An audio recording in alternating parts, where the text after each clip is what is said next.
शिवप्रतिष्ठानच्या धारकऱ्यांनी काढली मूक पदयात्रा। छत्रपती संभाजी महाराजांच्या बलिदान मासाचा पदयात्रेने झाला समारोप। भिडे गुरुजींच्या मार्गदर्शनाखाली संपूर्ण महाराष्ट्रातच नव्हे तर संपूर्ण हिंदुस्थानात शिवप्रतिष्ठानच्या वतीने दरवर्षी धर्मवीर छत्रपती श्री संभाजी महाराजांचा बलिदान मास 30 दिवस पाळण्यात येतो व बलिदान मासाच्या शेवटच्या दिवशी म्हणजेच फाल्गुन अमावस्येला शंभूराजेंच्या समाधीवरून धर्मवीर ज्वाला आणण्यात येते व सर्व खेडे विभागातील धारकरी ती ज्वाला घेण्यासाठी बुलढाणा येथे येत असतात। बलिदान मासाच्या शेवटच्या दिवशी म्हणजेच 29 मार्चला शिवप्रतिष्ठानच्या धारकऱ्यांनी बुलढाणा शहरातील संगम चौकातील छत्रपती श्री शिवाजी महाराज स्मारकापासून ते राजमाता चौकातील छत्रपती श्री शिवाजी महाराज मंदिरापर्यंत मूक पदयात्रा काढली। शेवटी ध्येय मंत्र प्रेरणा मंत्र घेऊन कार्यक्रमाचा समारोप झाला।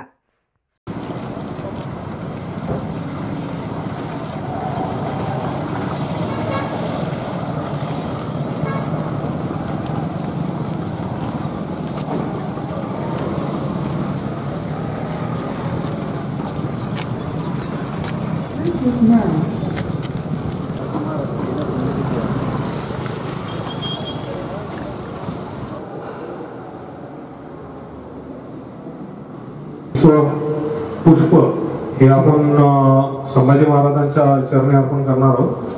तरी सर्व समाज भावा शिवबा व्रताला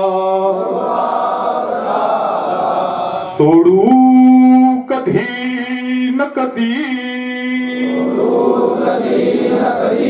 धैर्या पथा विघ्न असंख्य जरीही पतीचाही मातीत बीज कनिसा संभाजी बाजी शिवबा रविवत आदर्श लाचार हो निकधी आणि घोडबुद्रू करून ही फक्त धर्मवीर ज्वाला इथं आणली नाहीये, ही नुसती ज्योत नाहीये, ही हा संभाजी महाराजांचा खंडित झालेला तुकडे झालेला देह आहे।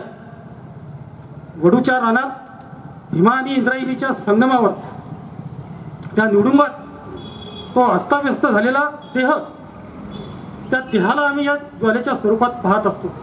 म्हणून हा एका महिन्याचा काळ श्री शिवप्रतिष्ठान हिंदुस्थान आणि धर्मवीर छत्रपती संभाजी महाराजांवर शिवछत्रपतीवर प्रेम करणारे भावना असणारे लोक हा दुखवट्याचा काळ म्हणून पाहतात।